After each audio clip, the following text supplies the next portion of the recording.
delivering quality education, expanding access to learning.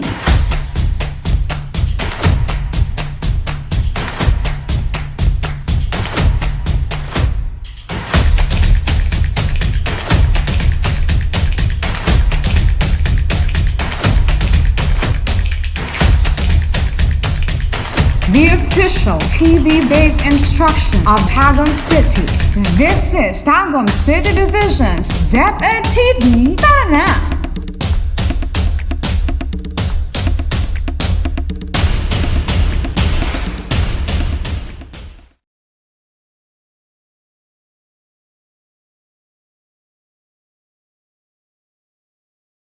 Hello, our dear learners! Today is another day full of learning and fun. I am so glad to be part of your journey as you discover new lessons through television. Airing from Salida La Filipina TV, I am your teacher on screen, Teacher Karen, from La Filipina National High School, in the service of DepEd Tagum City, aiming to continue education amidst the challenges brought by the pandemic. Together, we will learn, explore, and discover new things while staying at home. So what are you waiting for? Let's start the lesson.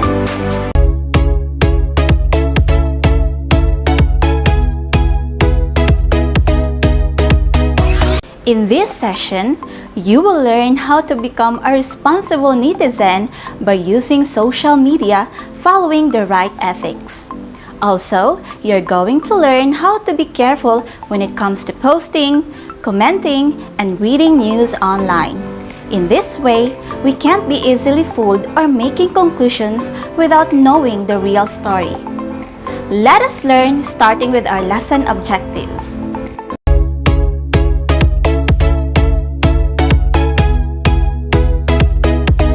Number 1. Identify the difference of misinformation and disinformation. Second, value the importance of knowing fake news and links in social media. Before we dig deeper to our lesson, let us try answering the pre-test, which will measure your previous knowledge about the topic. Analyze carefully and find the right answer to the questions. You will be given 5 seconds to answer. And when you hear this sound, then time is up. Are you ready? Let's begin. Number 1. It is factual-based rather than opinion-oriented. A. Truth. B. Idea. C. Information. Your time starts now.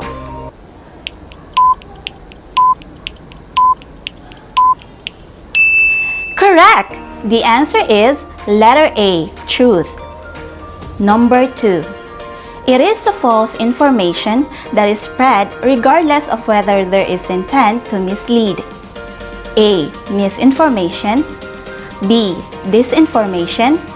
C. Fake news. Your time starts now. Correct! The answer is letter A, misinformation. Number 3. It is fabricated or deliberately manipulated audiovisual content and intentionally created conspiracy theories or rumors. A. Misinformation. B. Disinformation. C. Fake content. Your time starts now.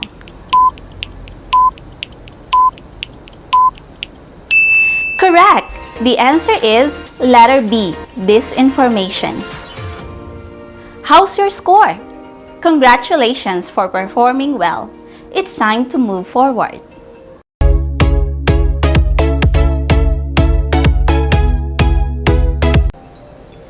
This time, let us study the types of information disorders. It is very important to know the truth of the story, especially when your reference is from an online source. What is truth? Truth is a factual-based rather than opinion-oriented. It should be true or in accordance with fact or reality. There are 2 types of information disorder. The first one is Misinformation. Misinformation is a false information that is spread regardless of whether there is intent to mislead. Let's observe the first picture. What is wrong with the caption? The name of the NBA legend written is wrong. It should be Kobe Bryant. If the caption, dates, statistics, or translations are wrong, it can create a misinformation that can mislead the readers. Let's have the second picture. What did you observe? Yes, the caption has a lot of errors. The word COVID should be capitalized. It also uses the word meron, which is not a formal word in writing a news, and also the word lugay instead of lugar. Let's have another type of information disorder, which is disinformation. Disinformation is a fabricated or deliberately manipulated audiovisual content and intentionally to create conspiracy theories or rumors. Let's observe this picture. The photo shows a sensitive issue that was seen by a lot of people in social media and shared a lot of times since 2018. According to the Filipino Times, many netizens bashed and commented harshly about the photo. Observe the second photo.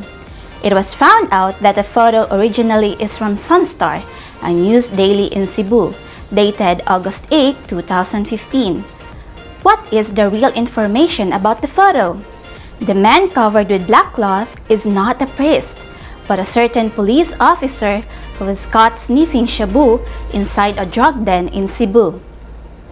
This is an example of disinformation, in which a fake source or links fabricated or deliberately manipulated audiovisual content to create conspiracy theories or rumors.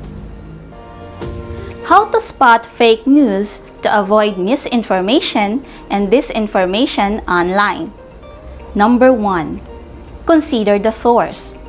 If you come across a story from a source that you've never heard of before, do some digging. Check the web address for the page you're reading. Spelling errors in company names or strange sounding extensions like .infonet and .abz rather than .com.ph may mean that the source is uncertain. Number 2. Check the author. Are they credible? Are they real? Check for the author's name. Is the name available or is it missing? Most authors who put time into a well-researched article will likely have their name attached to it. Number 3. Check the date. Reposting old news stories doesn't mean they're relevant to current events. Older articles may not contain up-to-date facts and might have broken links. Individuals sharing an older article may discover that some information has not been approved. Number 4. Read beyond. Always check the whole story. News articles should provide you with facts from various viewpoints. If the article showcases only one side of the argument, readers should keep in mind that they are not seeing the full story and the article may contain bias. Number 5. Is it a joke? If it is too unusual, it might be a prank. Always develop a critical mindset. Don't easily jump into conclusions. Remember, know the real story. Don't be one-sided. This time, let us practice by observing the following pictures and tell whether it is fake or a fact news. See the first picture. Is it a fake or a fact? That's right, it is fake. Why do you say so? If you look at closely, the source link is literally fake and it ends with XYZ. The caption has a lot of errors, particularly how the name of the artist is being written. see the second picture. Is it a fake or a fact? That's right, it is a fact. Why do you say so? The source comes from a legit page of the LGU Tagum, which has a blue check, means it's a verified page. It gives specific details about the number of people infected from COVID. Now that you have learned the types of information disorders and how to spot the fake news, let us remember the difference of misinformation and disinformation. Misinformation combines information with the prefix mis, meaning wrong or mistaken. Misinformation can have wrong information, while disinformation, which is the prefix dis, can be used to indicate a reversal or negative instance of the word that follows. In other words, disinformation can be understood as anti-information specifically created to deceive and misguide other people.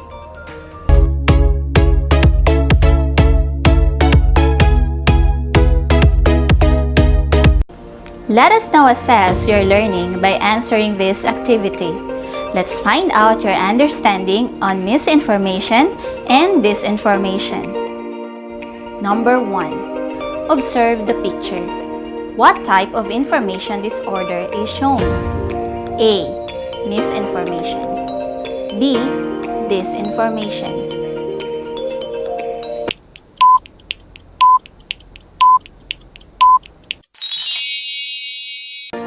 The answer is letter B, disinformation. Number 2. What type of information disorder is shown? A. Misinformation. B. Disinformation.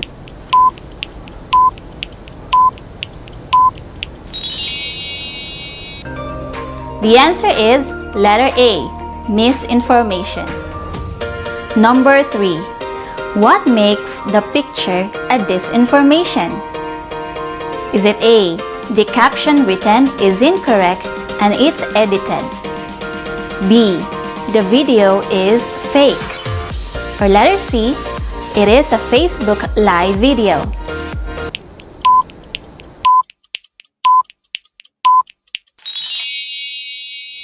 The answer is letter A. The caption written is incorrect and it's edited. Number 4. If you see a post about a famous actor that said he has a bad story, will you believe it right away? Is it A. Yes, it is from a trusted source? B. No, check the date first? C. No, always check the whole story? Or letter D, yes, the picture can tell the truth?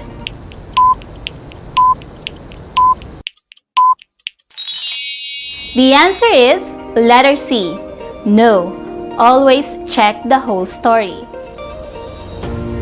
Number 5. How will you deal with fake links in social media? A. Click the link right away.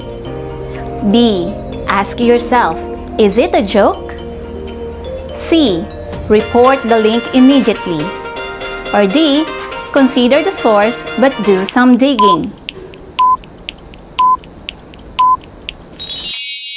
The answer is letter D. Consider the source but do some digging. How's your score?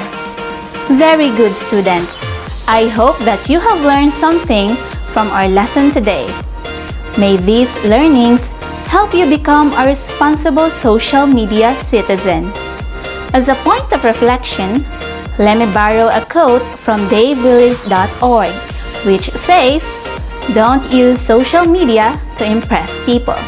Use it to impact people." That ends our lesson for today. This has been your teacher on screen, Teacher Karen. See you in the next episode only here at Salida La Filipina TV.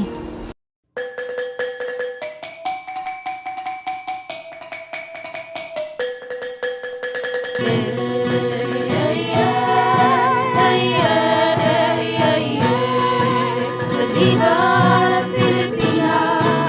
pangarap ay kikislap. Salita ng Pilipina, ang karunungan ay magkakuntat. Salita ng Pilipina, edukasyon, abot kamay. Salita ng Pilipina, ang tagumpay sa tagumpay.